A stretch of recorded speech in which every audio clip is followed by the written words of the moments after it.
Hello everyone. Ayan, nandito po tayo sa guys. Mga durian. Ayan, fresh from Mindanao to guys. Sobrang yummy. Ayan, masarap na masarap to sa akin guys. Isa sa pinaka-favorite ko na prutas. Pero ingat-ingat lang tayo sa pagkain nito guys kasi nakaka-trigger to lalo-lalo na sa may mga matataas na dugo. Ayan. So yummy yan guys. Pumunta lang talaga kami dito para makakain ng kasi mura-mura lang yung benta nila. 180 per kilo guys. Fresh talaga to from Mindanao. From Davao, Kidapawan.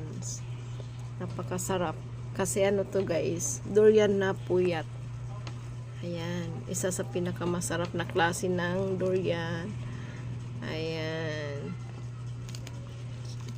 Sarap-sarap.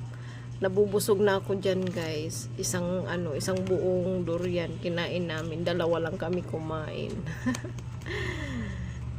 Sarap talaga 'yan. Ayan.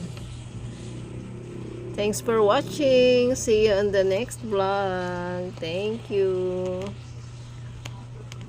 Bye. Kain kayo guys. Punta kayo dito sa City Hall, Manila. Nandito sila hanggang Friday na lang sila. Thanks for watching. Bye.